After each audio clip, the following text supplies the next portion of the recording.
우리 교회의 이름 모세골의 얘기, 얽혀진 얘기들이 아주 흔한 얘기는 뭐 새골이냐, 뭐 사이골이냐, 뭐 이런 얘기들 많이 하잖아요. 그런데 이제 뭐 새골이다 이런 얘기를 하면서 그것은 바로 모두가 새로워지는 골짜기다 이런 얘기를 하면 사람들은 와 굉장히 심오한 뜻이 들어있구나 이런 감탄의 소리 그런 얘기를 종종 듣곤 했죠. 여러분들 그때 느낌이 어땠어요? 자부심이 솟았어요? 아니면 부담이 됐습니까? 그저 그냥 우리 교회 멤버십으로 생각하는 사람들, 난 누구를 알아. 이 정도의 사람들은 자부심을 느꼈을 것입니다. 그러나 이곳에 몸을 담고 있는 사람들은 부담을 느꼈을 것입니다. 저도 부담을 느낍니다. 우리가 상당히 새로워졌습니까? 한 발짝 한 발짝 다가가고 있습니까? 사실 장소가 그런 일을 해준다면 얼마나 좋겠습니까? 모색골이니까 여기 들어오면 다 그렇게 되어진다면 그거야말로 신나고 흥분이 되는 일이죠. 우리는 때때로 착각하는 버릇이 있습니다. 우리가 무엇인가를 알고 있다는 그것이 곧 내가 된 것처럼 말입니다. 내가 무엇을 알고 있어요. 그게 바로 내가, 나 누구랑 친해, 누구를 알아, 성경 뭐를 알아. 그럼 마치 그가 자기인 것처럼 착각을 하게 됩니다. 그럼 제가 상당히 많은 성인들과 그들의 가르침을 제가 잘 알거든요. 상당히 성인다워졌죠. 어른 말고 성인, 세인트. 아무도 그렇게 보지 않을 것입니다. 사람들은 자기가 많이 알고 있다고 지성인이라고 생각합니다. 그런데요, 지성인과 지식인과는 차이가 있습니다. 지식인은 정보를 많이 습득하고 있는 사람입니다. 그러나 지성인은 지식인답게 행동하고 판단하며 사는 사람들을 말합니다. 지식은 높은데 지성은 높지 않는 사람들이 있는 것처럼 신앙적 지식은 많은데 신앙이 높지 않는 사람도 많습니다. 예수님이 우리에게 오신 것은 하나님에 대하여 많은 지식을 전해주고자 오신 것이 아닙니다. 하나님과 더불어서 그분이 이미 펼쳐진 하나님 나라의 백성으로 살아가도록 하기 위해서 우리에게 오신 것입니다. 예수님은 우리로 하여금 새로운 방식으로 살아가도록 초청을 하고 있습니다. 특히 복음서 말씀이 모두 그러한 목적을 지니고 있습니다. 오늘 본문의 말씀의 시작은 예수님께서 갈릴리에 오셔서 복음을 전파하기 시작하셨다. 이런 말씀으로 본문이 시작됩니다. 우린 보통 예수님을 이제 부를 때, 특별히 인간이신 예수님 부를 때 두 가지 방면으로 부릅니다. 그는 나사렛 예수다라 얘기하기도 하고, 하나는 갈릴리 예수라고 하기도 합니다. 근데 이제 이 둘 다 예수님과 연관이 되어 있죠. 나사렛 예수는 예수님께서 거기서 자라나셨습니다. 그리고 갈릴리 예수는 예수님이 거기서 활동하셨습니다. 주로 거기서 활동하셨습니다. 특별히 구체적으로 하면 가버나움 지역이라는 그곳입니다. 가버나움은 그래도 그 지역에서는 상당히 번성하고 잘 사는 곳이고 사람들이 북적북적 왔다 갔다 하는 그런 도시입니다. 예수님이 거기서 복음을 전파하셨습니다. 복음? 그 복음이 뭡니까? 복음은 말 그대로 하면 좋은 소식입니다. 복된 소식입니다. 들어서 좋은 소리입니다. 들어서 복이 되고 희망이 솟고 기쁨이 솟아나는 그 소리를 복음이라고 말합니다. 누구나 그런 소식을 좋아하죠. 복음을 싫어하는 사람 아무도 없습니다. 사람 중에는 좋은 소식을 가져오는 사람도 있어요. 기쁜 소식을 가져오는 사람도 있고, 어떤 사람은 입만 벌리면 부담되는 소식을 전하는 사람도 있어요. 제가 그런 종류의 사람이 아닌가 생각이 들어요. 입만 열으면 이렇게 해야 된다, 저렇게 해야 된다. 이런 얘기 사무엘 18장에 보면 이런 예가, 좋은 예가 하나 있습니다.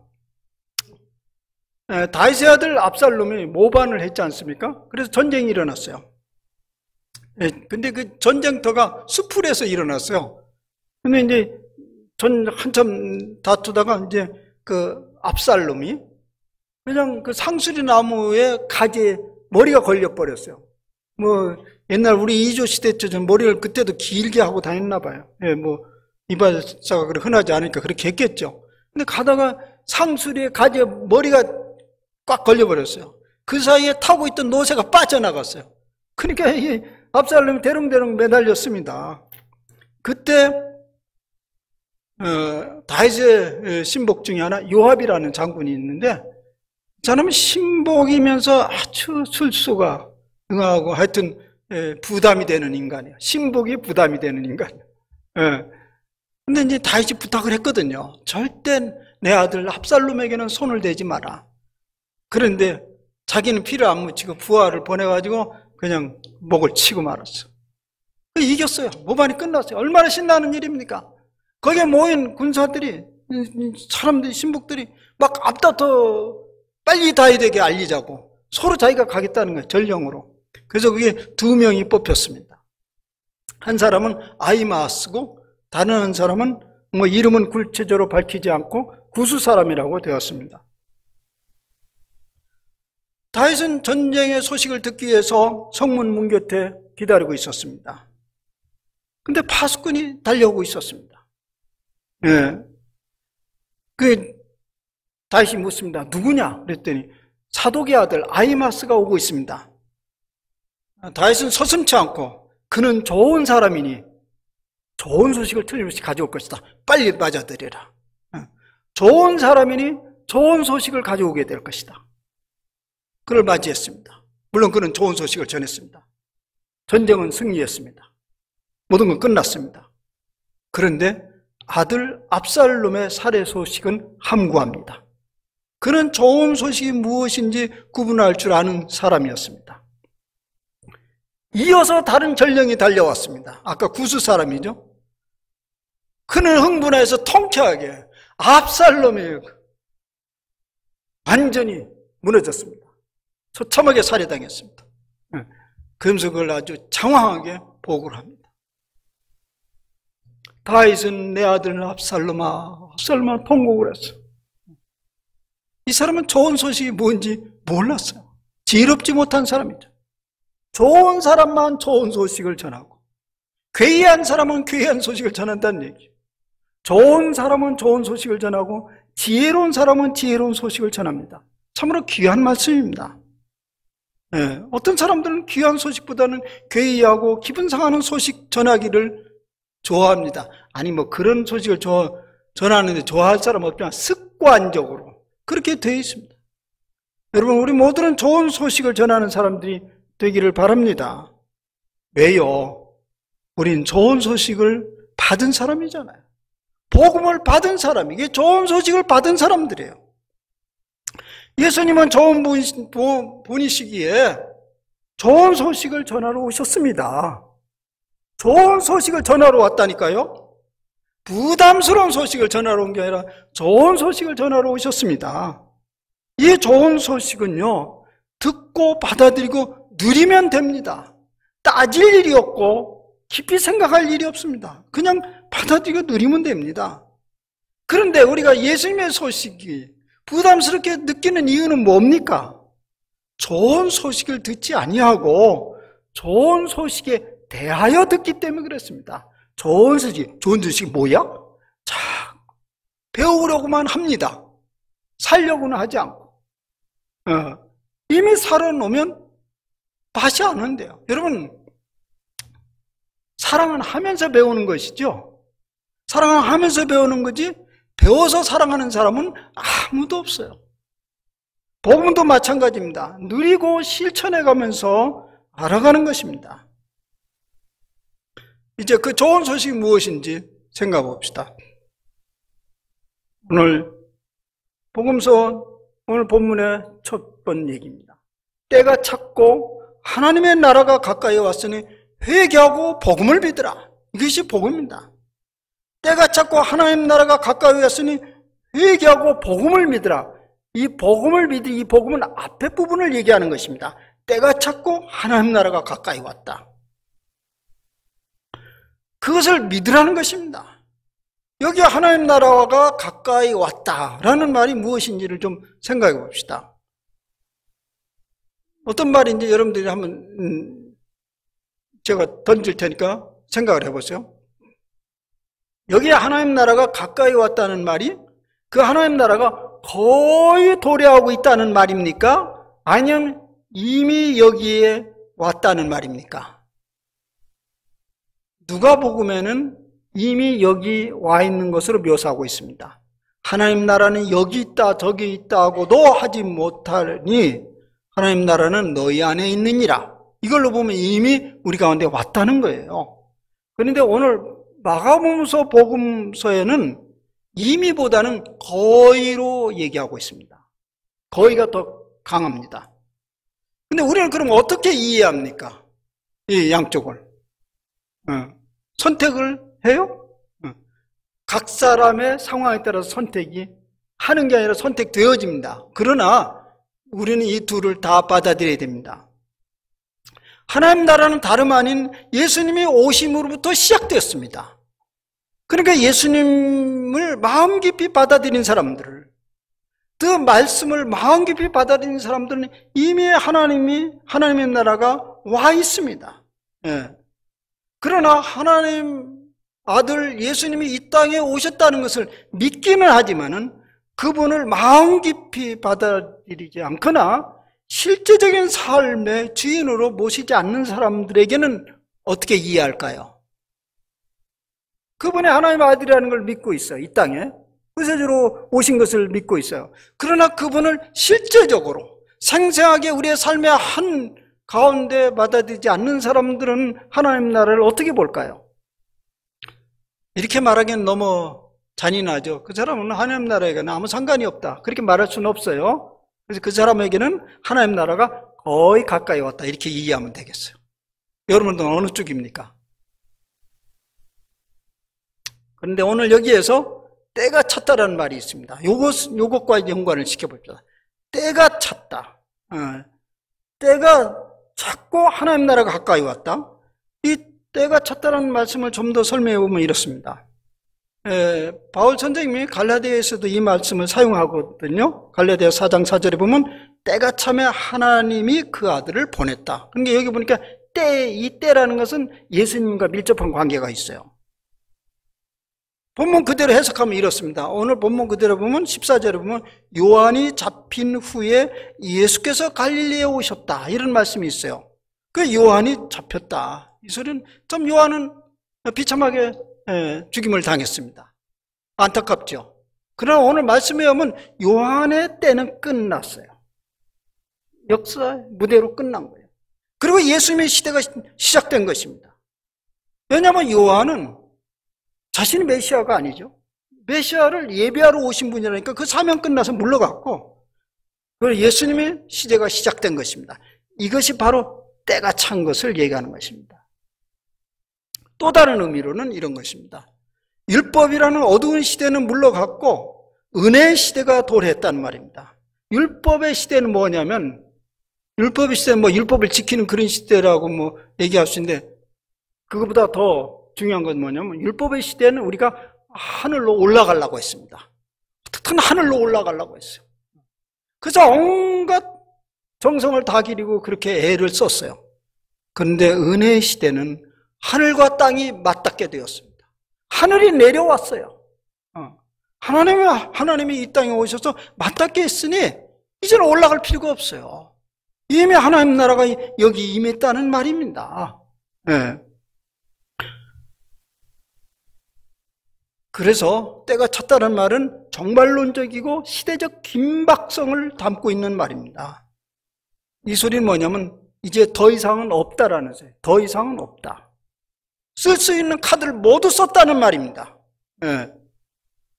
한번 이렇게 비유로 설명해 볼 수 있습니다. 얼마 전에 우리가 아시안컵을 보셨죠? 아주 성적이 안 좋았습니다. 우리 기대를 팍 무너뜨렸는데요. 근데 하여튼 먼저 골을 먹고 어떻게 많이 해보려고 애를 쓰는데 그때 사용하는 것은 코치가 선수 교체를 사용하잖아요. 그래서 한 명씩 한 명씩 교체해 나갑니다. 그게 이제 바로 용병술인데요. 근데 보니까 다 써버렸어. 없어, 이제는. 이때를 일컬어서 때가 찼다고 말하는 것입니다. 이제 너희들이 알아서 승패를 가름해야 된다. 이런 긴박성을 말하는 것입니다. 또 이렇게 비유할 수도 있습니다. 때가 찼다는 말을 이렇게 비유해 설명할 수 있습니다. 우리가 종종 해외여행을 가잖아요. 공항에 가면 계속 방송에서 뭐라고 나오죠. 해외 나가면 그 소리가 시끄럽죠. 무슨 소리인지 몰라서. 근데 이제 인천공항 가면 알아듣잖아요. 대충 그렇게 나옵니다. 탑승 시간이 되었습니다. 그렇게 나와요. 탑승을 서둘러 달라고. 그리고 몇 번 나오다가 어떻게 나오냐면 마감 시간이 다 되었습니다. 곧 탑승 게이트로 오세요. 한 번 더 탑승 게이트가 닫힙니다. 마지막입니다. 그러면 여러분 한번 보세요. 막 달려가는 사람 보죠. 사방에서 막 달려. 저도 달려간 적이 있어요. 그런 걸 일컬어서 때가 찼다라는 말이에요. 모든 것이 다 결정됐다. 이제 느긋한 시간은 지나갔고 곧 마감 시간이 다가왔다는 말입니다. 이때 예수님께서 오셔서 하나님 나라가 가까이 왔으니 회개하고 복음을 믿으라. 더 이상 쓸 카드는 없다. 때가 찼다는 말은 말과 회개하라 복음을 믿으라는 말. 그것은 매우 밀접하게 연관된 용어입니다. 결전의 때가 왔다는 말입니다. 이제 시간이 다 되었으니 회개하고 복음을 믿든지 아니면 또 다른 선택을 하든지 그런 결단을 촉구하는 말씀이라고 할 수 있습니다. 이건 명령법 억구입니다. 이것은 엄청난 복음일 수도 있고 이 순간에 어떤 사람에게는 이것이 엄청난 복음일 수도 있고 또 어떤 사람에게는 최후의 선택을 요구하는 위협이 될 수도 있습니다. 그러나 여기에 초점은 회개입니다. 칼빈 선생은 회개에 대해서 이렇게 말했습니다. 더 좋은 것을 위하여 우리의 삶을 바꾸는 것이다. 예수님도 그런 심정으로 청중들에게 외쳤습니다. 여러분 삶을 바꾸어 돌아서세요. 그러면 하나님 나라가 전개될 것입니다. 예수님의 말씀에 의하면 하나님 나라가 자명하게 다가오지 않는 이유는 간단합니다. 회개하지 않았기 때문에 그렇습니다. 회개는 하나님 나라에 대한 갈망과 그 믿음과 매우 밀접하게 연결되어 있습니다. 예를 들어 봅시다. 우리가 근사한 파티에 초대를 받았다고 합시다. 근사한 파티에 초대를 받았어요. 걸맞는 몸가짐을 해야죠. 걸맞는 옷을 걸치고 가야 됩니다. 이런 장면을 생각하면 모파상의 목걸이라는 단편소설이 생각이 나지 않습니까? 물론 이 소설은 한 여인의 허영심과 과시욕으로 인해서 일생 고통을 겪었다. 그런 것이 주제로 초점을 맞춰져 있는데 근데 사실 이 여자가 진주 목걸이를 빌려 차고 좋은 옷을 빌려 입고 그 무드에 간 것은 잘한 일입니다. 아니 그 근사한 파티에 귀족들이 모이는 파티에 신분이 낮지만 초대를 받았으니 거기에 걸맞게 하고 가는 게 무엇이 문제입니까? 사실 저는 다음 천국 가서든지 어디 가서 모파상을 만나면 당신 그 주제로 소설을 다시 하나 써라. 그거 잘못된 거 없다. 뭐 잃어버린 건 실수인데 우리가 하나님 나라의 초대를 받았습니다. 그것을 보기 시작했습니다. 그러면 그 걸맞는 삶과 행동을 취하는 것을 바로 회개라고 말합니다.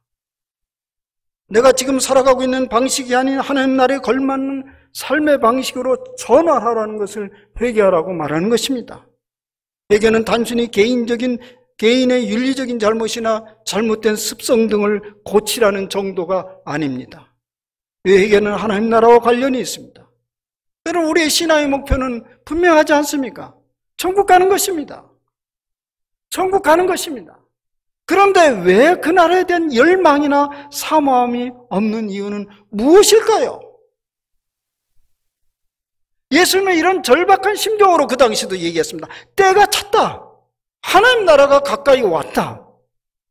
이 말씀이 깊이 다가오지 않기 때문에 그렇죠. 깊이 다가오지 않기 때문에 그저 그 하나님 나라, 그것은 그냥 말뿐인 거예요. 이런 생각을 하면 우리는 예수님 말씀을 허탄한 이야기로 듣는 것이 아닌가. 그냥 하는 소리죠. 여러분, 그 다음에 예수님의 행보를 살펴봅시다. 예수님은 예수님의 그 제자들을 이제 모으는 장면이 나오지 않습니까? 왜 예수님이 제자들을 부르셨을까요? 뭐 다 알죠. 일하려고 하죠, 같이. 근데 혼자 안 하시고 왜 일을 같이 합니까? 그것이 하나님 나라의 속성이기 때문에 그렇습니다. 예수님은 혼자 다 해낼 수 있어요. 그러나 하나님 나라는 그런 것이 아닙니다. 제자들과 함께 더불어서 그 일을 펼쳐가려고 하는 것입니다. 그런데요, 역사 속에 보면 유인들 중에 제자들을 모아서 일을 한 사람 많습니다. 유인들. 그런데 이게 그들과 예수님과 근본적 차이점이 있습니다. 보통 과거의 유인들이 자기가 제자를 이렇게 모아서 일을 한 사람은 없어요. 그냥 그 선생님의 지식과 인격에 감복이 되어서 자청해서 제자로 청해온 사람은 많죠. 이제 선생님과 일생 함께 하면서 함께 일을 도모하겠습니다. 나를 받아주세요. 이렇게 청원해가지고 보통 그 제자들이 되죠. 그래서 우리는 그 얘기를 하래요. 그 세상에, 그 스승의 그 제자라고 얘기합니다. 뭐, 저도 오랫동안 선생을 했기 때문에 이제 소위 제자라는 무리들이 있어요. 이제 아부가 좀 심한 사람은 제자로 받아달라고 이렇게 얘기를 해요, 저한테. 안 믿어도 진짜예요. 있었어요. 제자로 받아달라고. 제가 뭐라고 대답했겠어요? 나 하나 지탱하기도 힘들다. 그냥 당신 길 가라.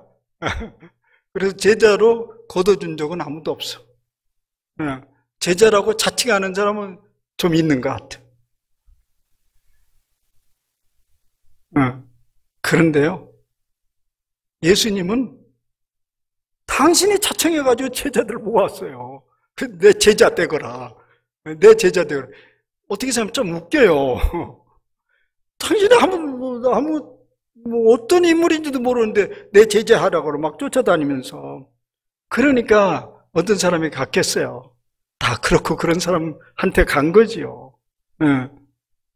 갈릴리 해변에 고기를 낚는 사람은 아주 평범한 사람들에게 접근해 갑니다. 지식의 정도를 보면 도시 근로자들보다 훨씬 식견이 낮고 떨어지는 사람입니다. 그들을 예수님이 스스로가 부르셔서 제자로 삼으셨습니다. 여기서 예수님의 제자가 된 기준은 한 개밖에 없습니다. 오라 하니 쫓아갔다. 이거밖에 아무것도 없어요. 안 온 사람은 안 된 거죠. 그들은 예수님이 누구인지 확인해 볼 겨를도 없이 그냥 쫓아갔습니다. 갔으면 무슨 일이 벌어지겠거니 그래서 쫓았습니다. 그래서 예수님이 그들을 3년 동안 데리고 훈련시키고 가르치는 엄청 고생을 한 거죠. 그들에게 오늘 할 말씀이라고 생각되어집니다. 이 말씀은 다른 것이 아니고 제자들 무리를 해서 하나님의 운동에 참여하도록 하면서 때가 찼고 하나님 나라에 가까이 왔다 회개하고 복음을 믿으라고 말씀하신 것입니다. 하나님 나라는 결코 혼자 하는 일이 아니고 혼자 가는 길이 아니기 때문에 그렇습니다. 더불어 추구하는 길이고 함께 살아가는 것입니다. 여러분, 그저 개인 경건에게 기도하고 나 이렇게 가면 천국에 확신이 있다고 생각하고 나는 천국 가야 돼 이렇게 생각한다면요, 다른 데 가서 알아보세요. 안 돼요. 또 가도 외로워서 못 살 거예요. 왜냐하면 혼자 와 있거든. 함께 더불어서 이루어가는 것입니다. 여러분, 개인의 안녕과 평안에만 급급하는 그런 삶을 살아가는 것을 예수님께서는 참 안타깝게 생각하면서 바꿔라, 회개하라 이 소리를 하신 것입니다. 예수님께서 말씀하시는 하나님 나라, 그 삶의 방식을 돌이키지 않으면 결코 오지 않습니다. 또 예수님 말씀이 들리지도 않습니다. 여러분, 하나님의 말씀이 우리 마음속에 시작되었다고 했습니다. 네. 예수님의 말씀을 귀를 기울이시고, 그러면 방향을 조금씩 바뀌어가기 시작합니다. 그것을 회개하는 삶이라고 말합니다. 오늘 우리가 사는 이 세상에서 무엇을 돌이키고 회개하는가, 이걸 생각해 볼 필요가 있어요. 회개는 개인적인 어떤 윤리적인 마음 깊이뿐만 아니라 우리가 살아가는 삶의 방식 전체를 돌이켜보면 무엇이 지금 잘못되고 있는가를 우리는 보게 될 것이고, 그걸 돌이키는 게 회개입니다. 저는 지난 5일 저녁 시간, 미국 시간입니다. 한국은 오전이에요. 아침, 제가 이제 그날 트럼프가 미 의회에서 국정연설을 했습니다. 제가 관심이 있어서 그 실황을 들었습니다. 뭐 특별한 데 관심이 있었던 게 아니고, 이분이 하도 이 돈키호테 같이 왔다 갔다 하니까 한반도에 대해서 뭐라고 이번에 하는지 그걸 들으려고 들었어요. 아주 또리또리 잘 연설을 하더군요. 박수를 많이 받았어요. 박수. 미 의회가 보통 그렇죠. 박수를 많이 쳐요. 근데 가만히 보니까 대부분의 박수는 공화당에서 쏟아져 나온 박수입니다. 민주당은 일하고 있었어. 그날 여성들은 하얀 옷을 입고 왔어요. 여성 의원들은 다 항의하는 쪽으로. 여성 비하 뭐 이런 것 때문에. 근데 하여튼 그런 여러 가지 재밌는 장면을 보면서 근데 한 부분이 나오더라고요. 굉장히 귀에 솔깃했습니다. 이런 얘기입니다. 지금 미국 나라는 사회주의를 도입하려는 이제 새로운 요구를 받고 있다. 그러면서 이 사회복지 개선을 촉구하는 민주당을 막 공격을 했습니다. 뭐 연설 내용은 이렇습니다. 미국은 정부의 강압과 지배, 통제가 아닌 자유와 독립을 기반으로 세워졌습니다. 우리는 자유로운 몸으로 태어났고 우리는 자유로워질 것입니다. 오늘 밤 우리는 미국이 결코 사회주의 국가가 되지 않을 것이라는 우리의 결심을 새롭게 한다. 와, 괜찮잖아요? 저도 막 박수를 보내고, 맞아! 마음속으로 열광했습니다. 저는 좋은 소리도 하네? 뭐 이러면서.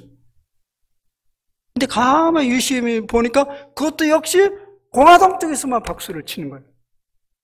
그래서 나도 갸우뚱. 그래도 저렇게 훌륭한 소리를 할 때는 반대팔에도 좀 박수를 쳐야지 이 생각을 하고 있는 순간 그 박수 소리가 끝나는 말미에서 또 다른 소리가 터져 나오는데 그 소리를 들으면서 제 마음이 흔들렸습니다. USA, USA 그 얘기요. 그게 뭔지 금방 알아차렸죠. 트럼프 대통령의 자유민주주의 표방은 다름 아닌 미국 우선주의적 시장 자본주의를 말하는 것이었습니다. 강대국으로서 세계와 더불어 사는 것을 포기하겠다는 선언입니다. 자유가 소중하긴 하나 그 자유가 함께 더불어 살아가는 자유가 아니면 그런 자유는 머지않아 분열과 다툼을 일으킵니다. 그래서 장벽을 쌓으려고 합니다. 곧 자유는 속박으로 이어지기 시작합니다. 이러한 사고의 틀 속에서는 예수님이 지향하는 하나님 나라는 결코 보이지 않는다는 것입니다. 이럴 경우 회개하라고 말하는 것입니다. 사실 한 예를 들은 것입니다. 제가 트럼프를 향해서 회개하라고 얘기할 입장은 아닙니다. 우리 일도 바쁜데 그것까지는 미국 목사들이 하고요. 이런 예를 들은 것입니다. 지금 우리 사회가 겪고 있는 큰 질병은 다름 아닌 극단적인 개인의 안정과 자유를 최우선으로 하는 공동체 와해입니다. 이러한 경향이 이 시대와 미래를 점점 어둡게 만듭니다. 그 징조가 뭡니까? 청년들의 미래를 향한 어둠입니다. 희망을 다 접고 있습니다. 두려워하고 있습니다. 꿈을 꾸지도 않습니다. 왜 그럴까요? 왜 그럴까요? 기댈 데가 아무 데도 없는 거예요. 자기 인생은 자기가 책임을 져야 된다는 것이 너무나 두려운 것입니다. 치열한 경쟁을 스스로 살아간다는 것이 너무 무서운 거예요. 그래서 여러분 자식들 다 어디로 들어와요? 자꾸 집으로 들어오잖아요. 여러분 나 이런 칼럼을 본 적이 있어요? 요새 정부에 대해서 20대, 30대가 조금씩 등을 돌린대요. 20대, 30대 지지를 받는 정부 아니잖아요. 정부 아닙니까? 등을 돌린대요. 왜 들리나 했더니, 이 현재 정책이 우리 부모들의 재산을 빼앗아가는 정책이라는 거예요. 세금 많이 거두고. 근데 저건 내 건데 뺏어가면 어떻게 하냐. 그래서 등을 돌린다는 거예요. 만들어낸 얘기 아니에요. 신문 어떤 칼럼에서 본 겁니다. 네. 비극이잖아요. 시대가 지금 이렇게 어두워져 가고 있는 것은 때가 자꾸 하나님 나라가 가까이 왔다. 회개하고 복음을 믿으라. 작동이 안 되기 때문에 그렇습니다. 예수님은 이 무너진 장벽을 무너뜨리기 위해서 오신 것입니다. 함께 더불어 살아가는 세상을 만들기 위해서 오신 것이죠. 과연 이것이 가능할까요? 우리 자신의 모습을 보면 가능하지 않습니다. 회의적이요. 그러나 예수님의 말씀에 귀를 기울이면 가능합니다. 왜냐하면요, 역사적으로 그런 일은 엄청나게 많이 일어났고 거기에 귀를 기울인 사람이 새로운 세상을 열어갔고 오늘 여기까지 이만큼 됐습니다. 우리는 그런 세상에 저항하고 우리 가슴 깊게 마음 깊이 뿌리 내리고 있는 개인의 안정주의와 증오와 치열한 경쟁적 사고방식으로부터 회개해야 됩니다. 돌이켜야 됩니다. 우리를 그런 삶으로 초청하고 있습니다. 그것이 다름 아닌 제자로의 삶입니다. 공동체가 구체적으로 마음에 다가오지 아니하면 그것은 이해의 문제가 아니고요.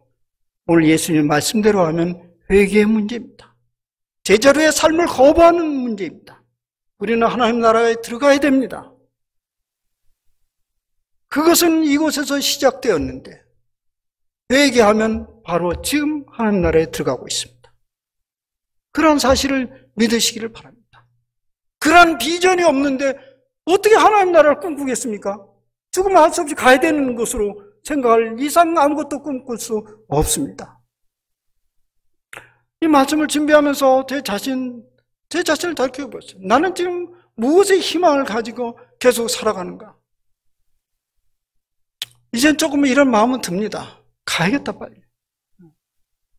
갈 준비 돼 있다. 사명이 끝나면 가는 거다.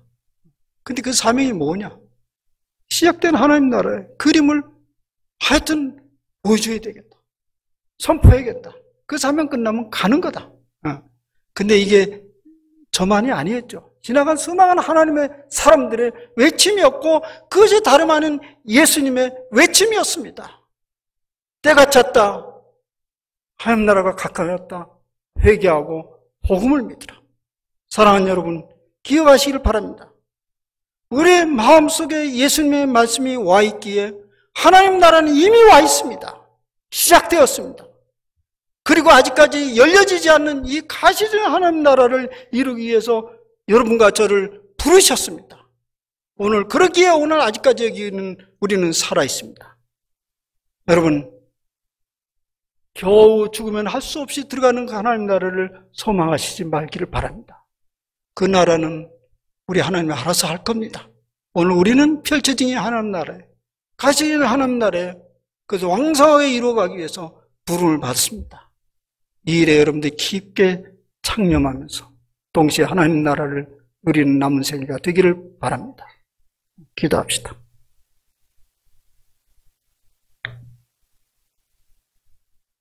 주님, 깊은 어둠 가운데서 희망이 없는 이 세상 가운데 하늘을 가르고 이 땅에 하나님 나라를 끌고 우리 주 예수님이 오셨습니다. 그리고 급하게 외쳤습니다. 때가 찼고 하나님 나라가 가까이 왔다. 회개하고 복음을 믿으라 외쳤습니다. 이 일들을 속히 이루기 위해서 준비도 되지 않는 사람들을 제자로 모으시고 그들로 하여금 그 일을 이루게 하셨습니다. 그래서 결국 지난 2000년이 여기까지 이르게 되었고 절망적인 세상 속에 희망을 여전히 남겨두었습니다. 오늘 우리 이 시대에도 미래는 매우 캄캄해지고 어둡다고들 얘기합니다. 그러나 좋은 소식을 받은 우리들은 좋은 소식을 전할 수 있습니다. 이런 희망을 다시금 일으켜 주시옵소서. 남은 생애 동안에 우리가 해야 될 일이 무엇인지를 주님께서 가르쳐 주는데 그 일을 망각하지 말고 감당하면서 이 땅에서 하나님 나라를 누리고 증거하는 삶을 살게 하여 주시옵소서. 예수님의 이름으로 기도하옵나이다. 아멘.